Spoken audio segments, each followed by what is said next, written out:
Kulvinder. Vijay.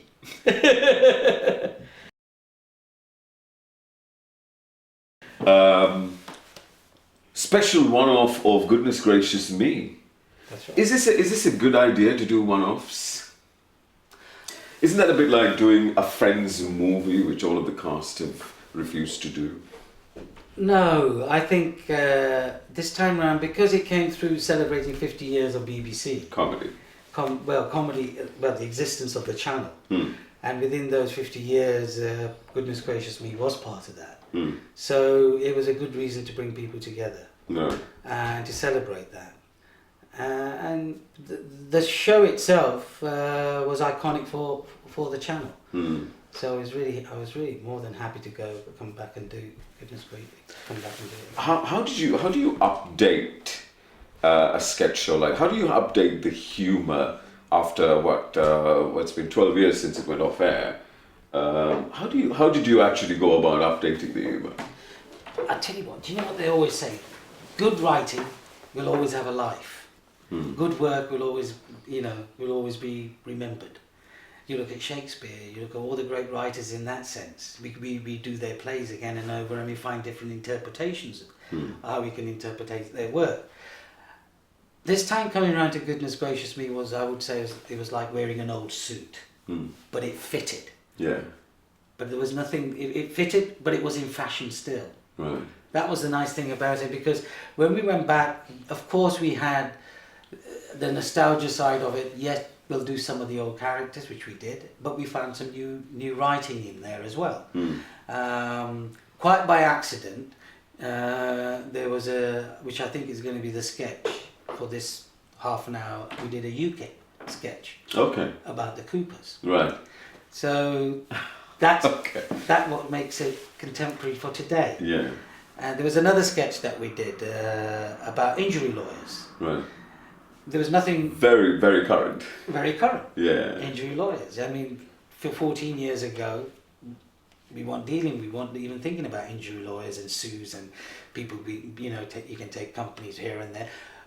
So, like a sketch show, you can look at current issues. And then you can bring them back alive and still give our point of view to where we think, where we are as a community, as a culture. Did you vote, by the way? I did. Yeah? Yes. Not UKIP? No. I was like tempted though. Shall I go here? Shall I do this? Shall I go for that one? And then... what do you make of their rise? Well, as the amount of publicity that they've had, I don't know, the amount of coverage people have given them. The rise is there because there are questions to be answered. Any government or any politics or politician are there only to provoke, I think. And I think that's what... And I can only look at UKIP as a provocation in a way to make us think. Yeah. What is right and wrong, and what is black and white, and it's to give all those issues our thoughts. Whether their policies and whatever are right and wrong, probably wrong, and ideas. But I think the provocation is there, and for us to make judgments and for ourselves for what do you think is right for us. And whereas the parties that we do have at the moment. I've always thought that within England itself, it's a roulette game.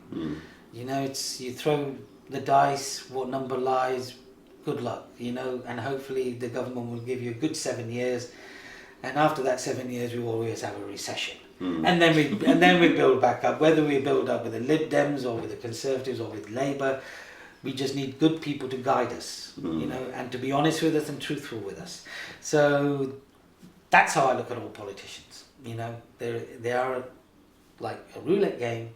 You pick one, hopefully you pick the right one that's going to direct you for the next 7 years. You've always been quite kind of politically aware, and how would you describe your political leanings? Which way would they lean? They lean in Labour. Yeah. To be honest, because that's my background. That's what my family background is. We were workers, and not only that, the workers, you want to work for the workers, and that's what Labour stood for me in all those many years ago. Whether it stands for that today, That's a question. They're quite to the centre, isn't it? Yeah, I mean, that's what I mean. We have a lot of middling left, and it's a bit like cricket. Middle to the left to the middle. LBW, he's out. Yeah. But unless you bowl a really good googly, then we'll have a good 7 years. But I mean, tell me about your kind of the formative years and how the politics was formed within you, growing up in Leeds. Yeah. I think self-awareness of your environment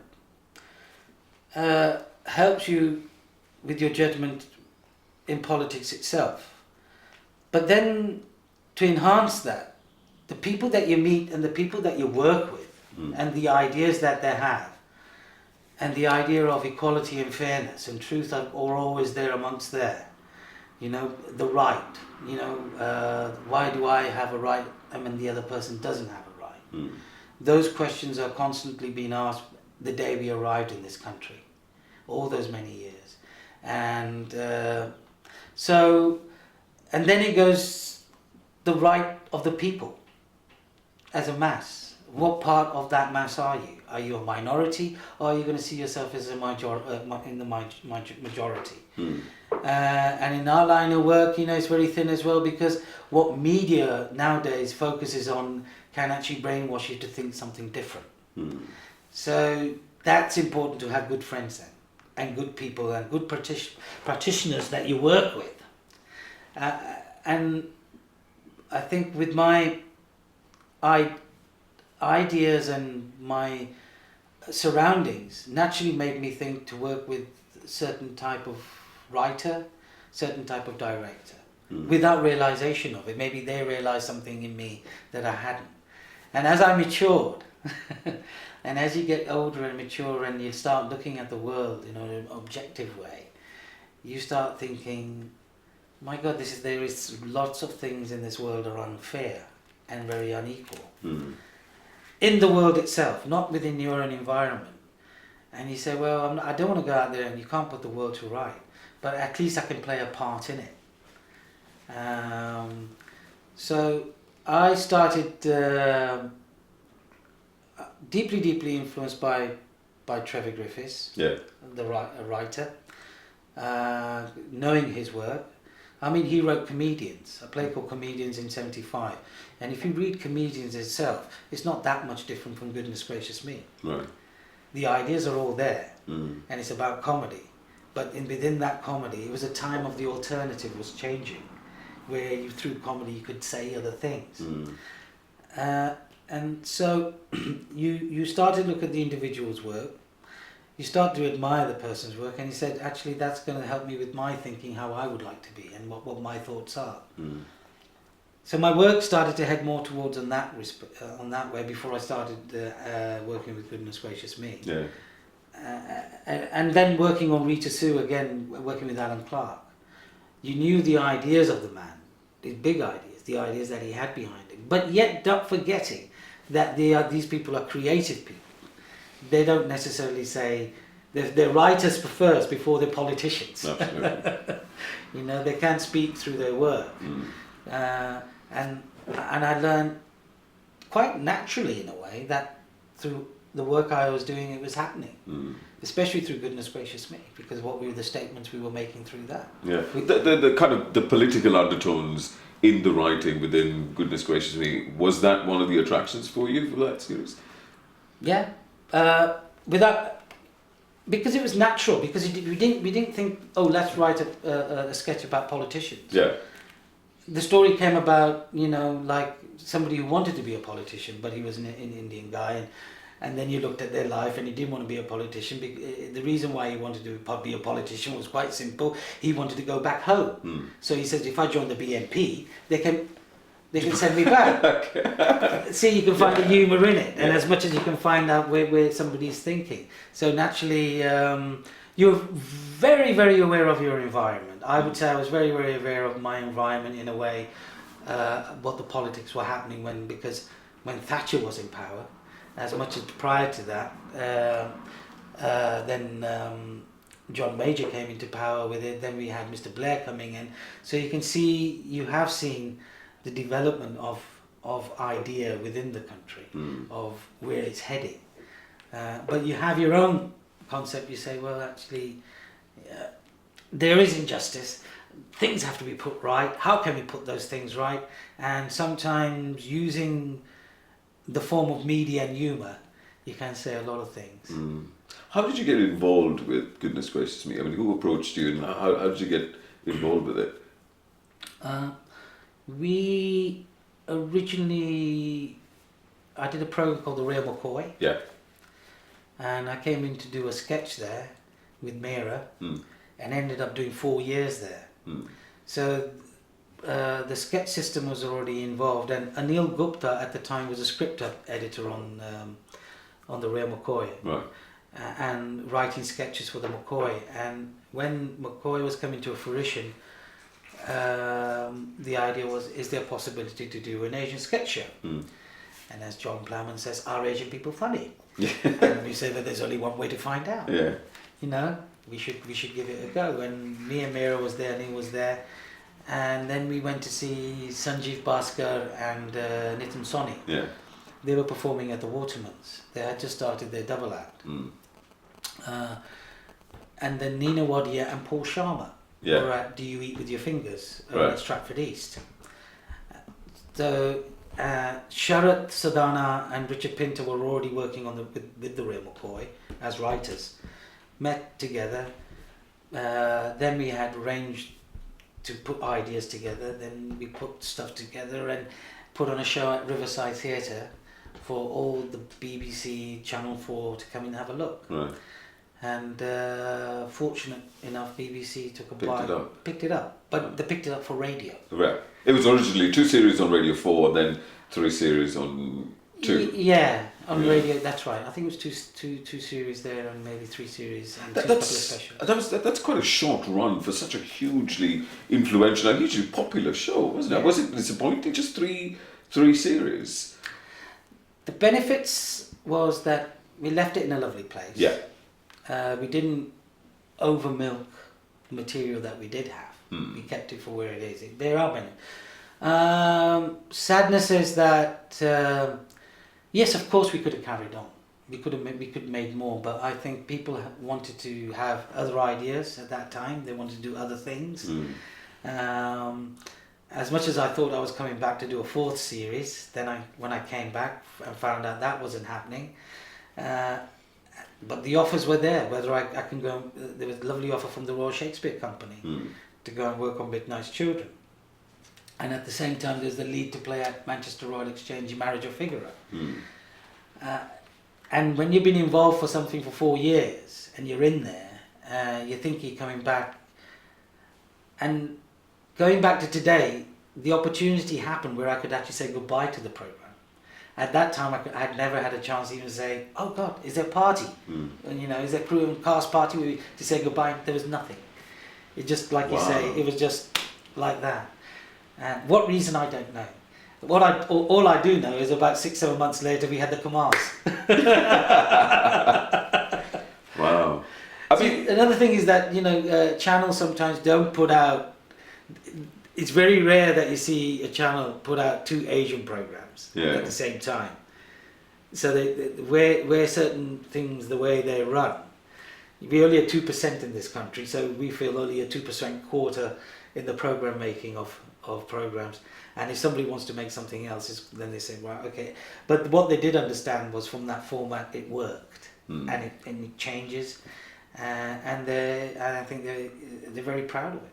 And to come back to do half an hour of it, and it was a great feeling again, because again your brain is working overtime because you're constantly thinking more sketches, more humour, more this, and that was great to go back to it in that way.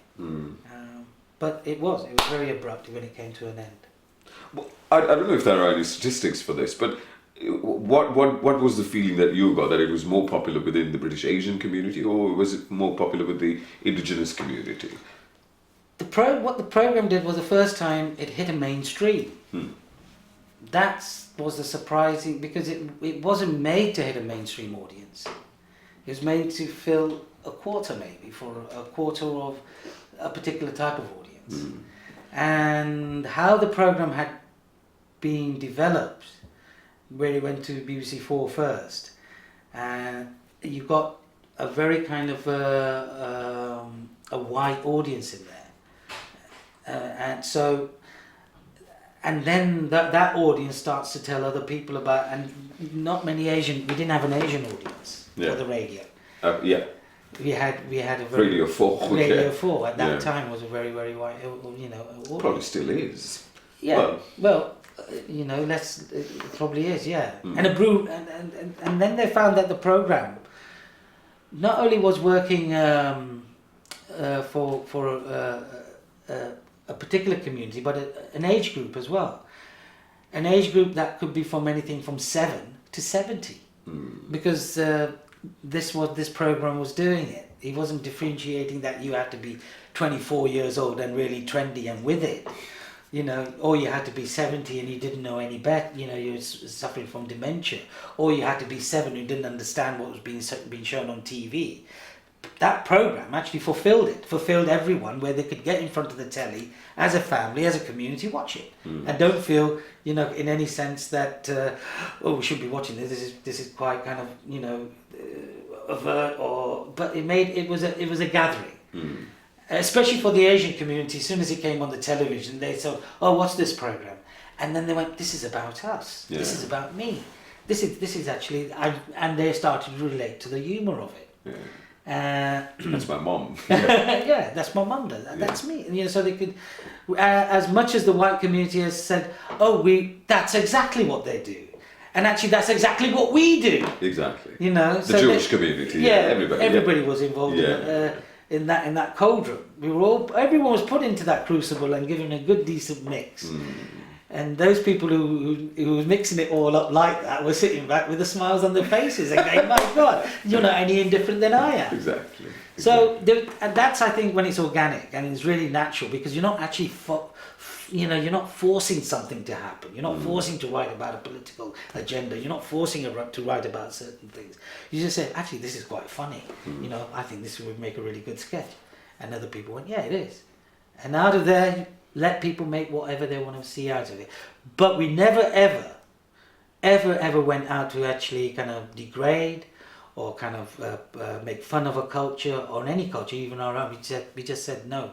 Our agenda wasn't that, to take the mickey out of the white people or take the mickey out of the Asian people or black people or anything like that. We just said we just want to take mickey out of us, who we are, But there were segments of the population, or the British Asian community at least, that were offended by it. Did that surprise you? Well, let me go back to think about how they were offended. Right. Okay. Because they didn't get the gag. Yeah. Because we had mastered a way of using British humour and irony within our own selves, and to find that humour. And where a particular culture didn't understand that irony, and then you had to explain it in a sense why, no, actually we're favouring you, then actually taking the mickey out of it. I remember at one place I stopped over at a petrol station and the guy went, "What is this you're doing? Huh? You're telling them everything. Why are you telling them everything? Huh? They're going to take mickey out of me. They're going to take mickey out of this." I said, "I want to tell them more than everything." I said, "I'm not only lift the floorboards, I want to lift the roof off there." I said, "Because I want to celebrate us. I don't want to talk about us being like minute and little and worried and this." And slowly the person starts to understand where you're coming from. As much as they said, you can take it to this extreme, where we had complaints from the Muslim community. Only because they said we weren't doing enough sketches for them. You see? Right, yeah. They said, "God, you know what, you seem to be doing this culture, you seem to be doing the Sikhs, you seem to be doing the Hindus, you only got 2-3 sketches of the Muslim. Well, why do you want more Muslim sketches?" And we go, we didn't think of it in that way. We didn't think that we were doing a Sikh sketch. We were just doing a sketch, And then we went away and thought more about it, and we created a lovely character out of nothing, this very way you see it in some of the sketches about this Muslim character, it just keeps on appearing at the back. Yeah. You know, we haven't even given him a name. You know, it's a bit like, you know, the man with no name, but we all of a sudden see him appearing. Yeah. I mean, then you played that. Yeah, exactly. Yeah. And then then it's your agenda that who is he? What is he? Is he this? Is he that? You know, and where he ends up is just being somebody completely ordinary himself. You know, and the first thing he would say is BBC. BBC. Yes. Mark Kelly. Is he going to be on BBC? Yeah. Yeah, no problem. I can be a woman beater. I can beat her. You want me to beat her for BBC? I'll do it. So we're finding ways how we can introduce these characters in a hearty, funny way, and that was always the case. You know, like even Bhangra Man, where he came from, was like, you know, one sketch. Actually, Bhangra Man originated from the real McCoy. Then we kind of built him. You know, what sort of superhero he would be. If he was from Punjab, if he was like into Bhangra, he would like Masala Wali Cha, you know. And those idiosyncrasies, things that we build within these characters, then they just happen. But there was no agenda. There was no agenda. Even that's as much as somebody who may think, what is happening, you're telling everybody this about our community, as much as the next person sits and goes, that half an hour, I forget about everything. And I just enjoy laughing. And that's this big Sikh guy with a big pug sitting there, and that's what I want. Simple. So there was never a sense when you were sitting around writing the sketches, nobody said, "Oh, that's a bit too far. Should we go there?" But there must have been a discussion all the time. Going for an English, no. That felt like no. Just like, you know, what would be like, well, let's do them how they would go out for an English. You know, exactly how the British were going out for an Indian here. Let's make them part. So we never ever looked at it. And honestly, I don't think we have. We went, oh God, it's a bit touchy. Yeah, exactly.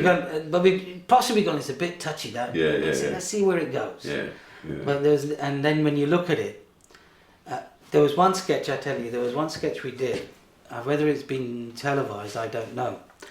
I think the saddest thing was one thing just after the Pakistani earthquake happened. But the sketch was filmed way before that, you know, and all the aid and the support was going out. Again, this Muslim character appears amongst this mass of people, you know, all eating and whatever. And we have this character called Bob Knox, who's the reporter. Yeah. And he's talking about the refugee crises, you know, what's happening here. Oh, yes. You know, yeah. And I don't know if that sketch ever been put out. Oh, it's on YouTube. Oh, it's on YouTube, but it never got. I don't know. Yeah, but it's on YouTube though. Okay. It is on YouTube. I don't know, but all of a sudden he comes up and from the back, he comes slowly, and he goes, and the question asks, you know, how are you dealing with the refugee system? And the man would say, refugees? There are no refugees. He goes, but are you being able to feed everyone? Yes, no problem. He says, but. He goes, who are all these people then? Oh, this is my family. Yeah, exactly. We're out on a family picnic. So in Gunnersbury Park. In Gunnersbury Park. Yeah, exactly. Yeah. So, it's on YouTube. It's got about 169,000 views. Okay. I saw that as part of my research. But it was, like I say, that was at that time feeling that it was quite touchy. Yeah. You know, with the subject matter at the time it happened. So you become very sensitive to it. I'm not saying we are very sensitive to it. You know, but what we do have in ourselves as performers, as writers, is knowing what the limit is. And I always have a feeling going beyond the limit and see where that goes, and then we can only pull it back and slowly and rely on instincts. And say, okay, this is going to push this button a little bit. Like I say, at the moment, like we have the UK sketch coming out with the Coopers. Okay. So you can guess which direction it may go or may not go, which is going to be quite interesting. It's going to be incredible. But I mean, you've got to give credit to the BBC as well for kind of allowing that, and that's a tradition that extends back to, you know, Frost and TW3 and all the way to kind of push the envelope constantly, isn't it? Again, the days of the Goons, you know, all that time when the live radio was happening and looking at comedy. And I think there was a time when the BBC had this little gap when comedy wasn't being produced like that anymore. So Goodness Gracious Me Again was the first, in the modern sense, went back to radio to actually perform it live to a radio audience again. And then they started building that construction again. And BBC's always had that in itself. You know, they always nurture their people, and they nurture their programs, and its existence is like, you know, worldwide, isn't it? Exactly. Everyone trusts the BBC and knows the BBC, and Everybody's favourite auntie. yeah, it has that aspect in it. And but yet, you know, they always end up with good people working, especially to get our programme up and running. Yeah, especially give me employment for 10 years. Right. I mean, a couple of final quick-fire questions. Have you been affected by the mango ban, by the way? The Alfonso mango ban. I haven't even heard of it. Oh. I don't know. What is it? This is good. What is the Alfonso? This is very good. The EU has banned the import of Alfonso mangoes, the famous Alfonso mangoes from India, after a couple of fruit flies were found in a consignment to Germany. Okay. So they've completely banned that. But you know, besides that, you're not an Alfonso mango fan, are you? No, I like Alfonso mangoes because I've had them. Right. You know, you can get them by, you know, 12 in a box for only £3.99. Come on, yeah. You know? Yeah. Otherwise, you're paying £2, £1.50 for those big ones like big this ones. one. Yeah, but exactly. those sweetie little meaty ones. Those yellow ones, you know, which they say they turn for 7 days, which I saw the commercial. Yeah. They banned those because of fruit flies. But I'm sure you've got this many times before, but I'll ask again. Your favourite from all of the hundreds of characters that were there, who was your favourite to play? Mr. Kapoor? Yeah, I do like it because we've only done him recently as well. Yeah. It's got a physical role as well. Your lip was constantly like that, and it was when you watch it, it's such a physical role for you as well. Apart from the funny, the writing. Oh yeah, because when we started to create that character, I loved Johnny Walker. I see. So I liked the look of Johnny Walker, see, because Johnny Walker had that thin tash and the look that he had, yeah. and I liked his rhythms as a performer. And marrying that with the Britishness of what was that great actor, Ding Dong, you know, Yes, and I thought of him at the same time. I thought if you get these guys together, the type of person it would be, the mannerisms he would have, it really juxtaposition, and then let's make him that he's totally Asian and trying to be so British. So when you kind of go and you automatically start to become kind of disorientated, and how he is because you're never comfortable with yourself. So I had an ideas of where I could kind of base these people from, and this stiff upper lip. That's what that stiff upper lip is trying to be, really. But I like the juxtaposition of him, and I think there's a lot of us in him because we are trying to be so English and so British and so particular in a particular sense. Sometimes we can't help it in our own roots that it pops out. You know, it's just oh my no, oh my God, you can't. It just pops out. You can't help sometimes being Indian, you know. And I like that, you know, it's something that we try to cover up so much, but our natural roots is deep inside, and all of a sudden it bares its head and goes, wee. You know, and that was Mr. Cooper. I do enjoy, but I really enjoy the Muslim character. I love, because it's so less said, so. It is the look, the way, the character. So the extremes are great with it. I do like I liked all the chunky stuff because it was fun. That was chunky part, wasn't it? Yeah, well, Rajinikanth, no, it evolves into that, but. Even Chunky Lafanga, it was great. They were great characters. They were really good fun character. That was a fun character because of the physicality of jumping over, the Bollywoodness of it at that particular time. No, the muffins as well when we did those kids. Yeah. They were really good. Yeah. I mean, Taking the Northern Line and thinking it's the Eurostar. yeah, that's yeah. is it? I mean, today in those days it used to be in it, and today's is it? Yeah. So I think because there's such a variety of them, it's quite difficult. But I do enjoy the Coopers only because I think they really speak for the program, how we are and where we are and what we aspire to be and can't get there. You know, that gives you humour. Yeah. So listen, a lot of people have been inspired by it. Do you have any current British Asian kind of comedians or actors that you like watching? And I've always enjoyed Paul Chowdhury. right. You know, I've enjoyed Paul. You know, as a stand-up.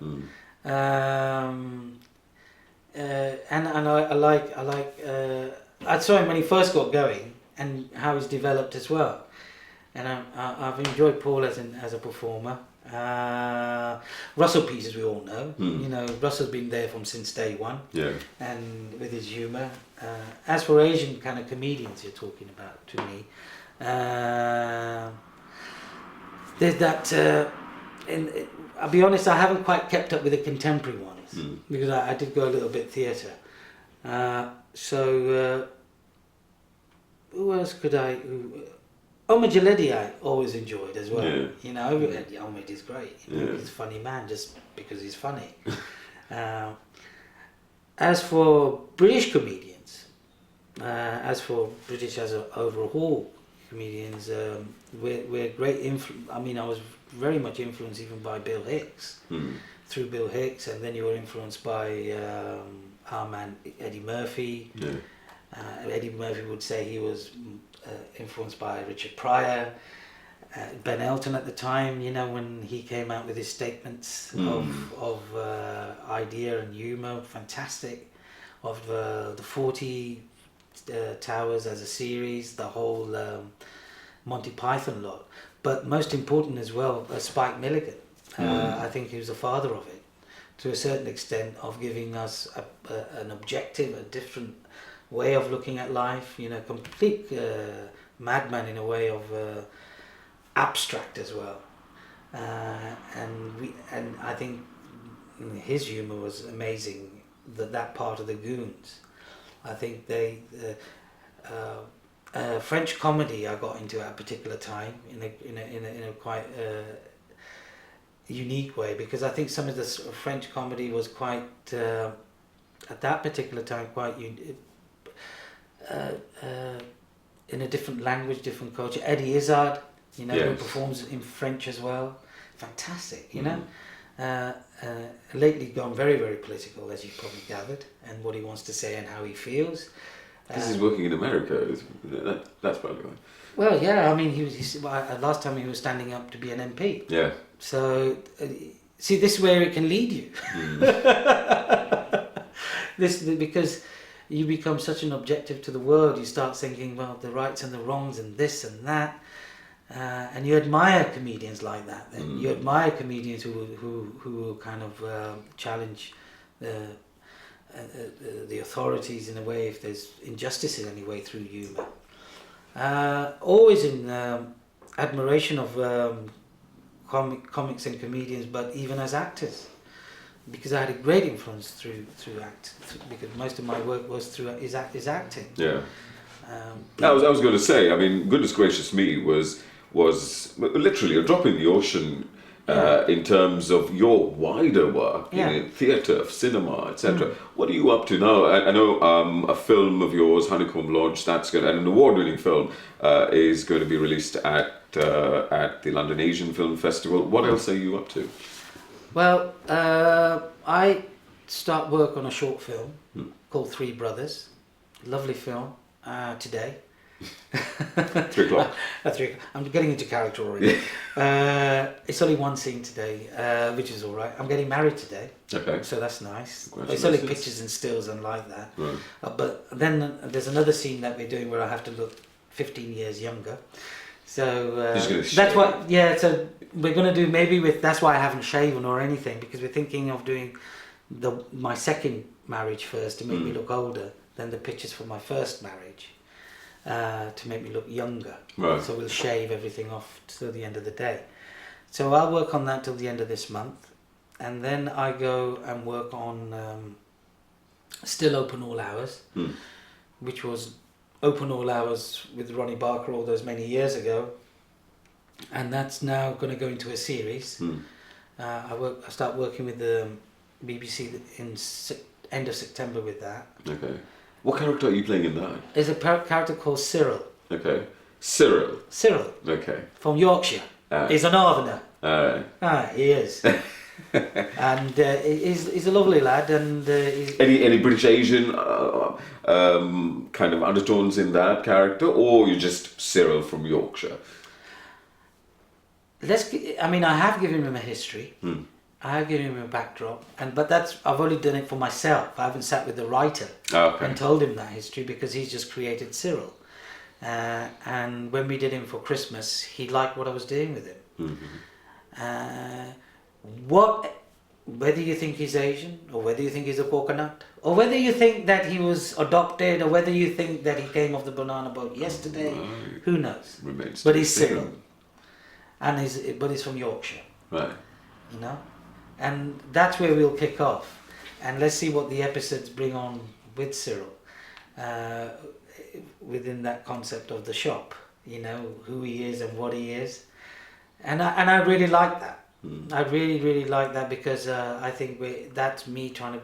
That's as not me, but I think that's people within this community breaking the colour barrier, where people are not necessarily being judged by the colour of the skin, but hopefully just for the people that they are.